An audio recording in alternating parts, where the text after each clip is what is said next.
A importância do direito do trabalho na vida do trabalhador é essencial. É ele quem regula a relação de emprego e controla a disparidade de poder existente entre empregado e empregador. A consolidação das leis do trabalho é a legislação referente ao direito do trabalho em nosso ordenamento jurídico, decretada em 1943 pelo presidente Getúlio Vargas, unificando toda a legislação trabalhista em um único diploma legal. As normas e regras contidas na CLT comportam princípios inerentes a ela, sejam esses princípios gerais ou específicos. São eles quem regem a matéria trabalhista e sua incidência nas relações de trabalho. Dentre os princípios encontrados no direito do trabalho, optamos pelo princípio da primazia da realidade. Iremos nesse vídeo explicá-lo de uma maneira geral a sua importância, mas principalmente a realidade em detrimento da forma e a valorização da prova na justiça do trabalho. Antes de tudo, é necessário entender do que o referido princípio se trata.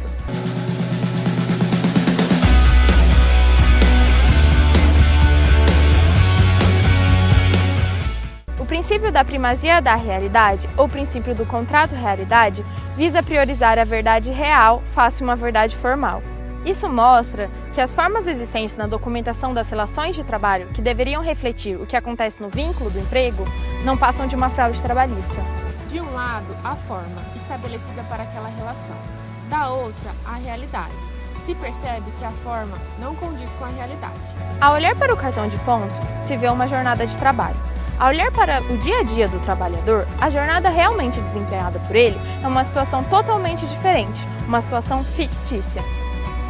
Portanto, sempre que houver esse embate entre documentação e realidade, nós vamos nos valer do princípio da primazia da realidade, para dizer que aquele documento não possui efeitos para privilegiar outras provas que consigam demonstrar a realidade vivenciada, isso é, a que sucede ao terreno dos fatos. Definimos que o contrato de emprego é um contrato realidade, pois sempre haverá preferência ao que efetivamente ocorre na realidade dos fatos, em caso de discordância entre os sujeitos da relação de emprego e não aquilo que está previsto no contrato.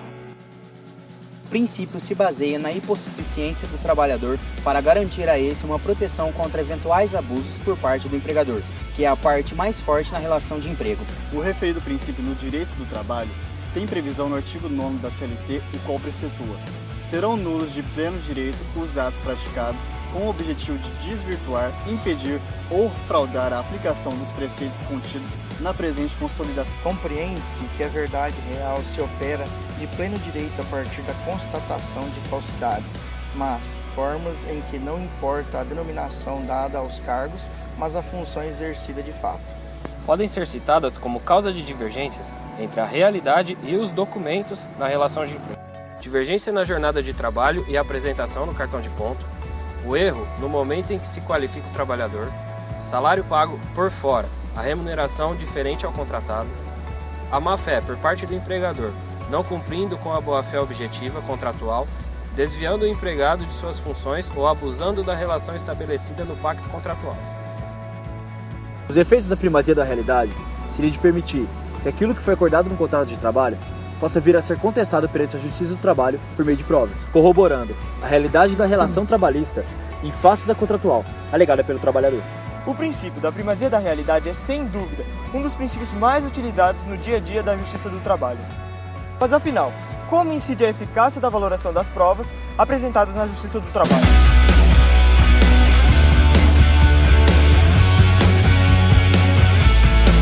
A própria prova submete-se a outros princípios, o que nos dá uma amplitude da sua aplicabilidade processual. O objetivo da prova é convencer o juiz a respeito dos fatos da causa. A prova é utilizada como convencimento do juiz na instrução do processo, a fim de comprovar os fatos alegados pelas partes. Na Justiça do Trabalho, há as provas documentais, periciais e testemunhais.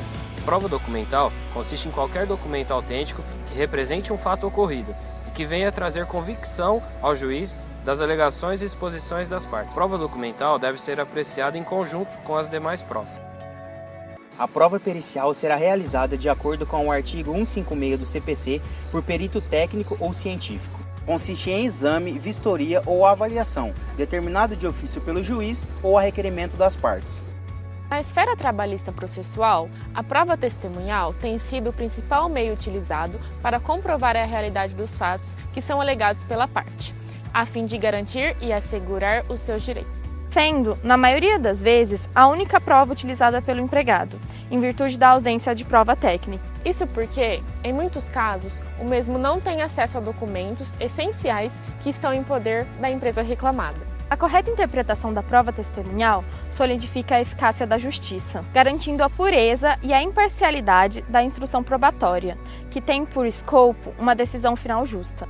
O depoimento testemunhal é extremamente recorrente e importante no direito processual do trabalho, com a finalidade de apresentar a realidade vivida em detrimento da forma estabelecida em documentos. As provas são um instrumento processual produzido e juntado nos autos, com o objetivo de formar a convicção do juiz acerca dos fatos. Todos os meios probatórios são analisados em conjunto, cabendo ao juiz valorar as provas de forma justa, motivando sua decisão. Para ilustrar o contexto da matéria, usaremos a ocorrência de um caso concreto ocorrido aqui na nossa cidade.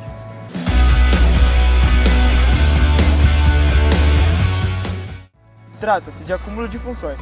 O caso mostra o perigo de expor um empregado que não fora contratado para aquela atividade fim, desempenhá-la sem as qualificações necessárias.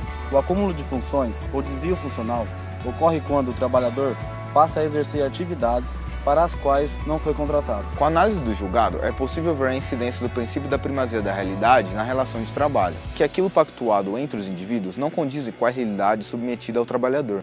O acórdão trata do pedido feito pelo reclamante que fora contratado para exercer a função de vigia no aeroporto municipal de Votuporanga, através de empresa terceirizada contratada.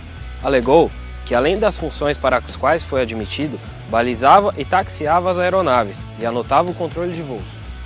O desvio de função não será caracterizado se, ao celebrar um contrato, o empregado obrigar-se a executar um determinado serviço, podendo haver pequenas alterações, desde que não desvie da natureza dos serviços a que se obrigou ou que não é o caso. Depoimentos testemunhais restaram comprovado que a situação na qual o reclamante alegava estar exposto era de fato verídica. Contratado como vigia, passou a desempenhar indevidamente uma tarefa de extrema importância, haja vista que qualquer erro nas balizas ou taxiamento poderia ocasionar um acidente grave. Concluindo, o princípio trabalhista em questão recebe elevada importância dentro da tábua axiológica do direito do trabalho. Figura como um poderoso instrumento da boa-fé objetiva na relação de emprego, quando utilizado de forma equilibrada. A primazia da realidade no direito trabalhista alarga a confiança entre os dois polos da relação de emprego, na medida em que assegura o reconhecimento pelas obrigações e deveres devidos, oriundos de uma condição informal ou falsa na sua formalidade, assim restringindo abusos e práticas fraudulentas quanto à forma da relação de trabalho. A disposição contratual deve ser deixada de lado quando a realidade dos fatos for contrária a ela. A realidade é mais valiosa do que a forma estabelecida no contrato de emprego. Vimos, portanto, que o princípio se opera perante a justiça do trabalho mediante provas, estas que vão formar a convicção do juiz sobre os fatos alegados divergentes da relação trabalhista formal.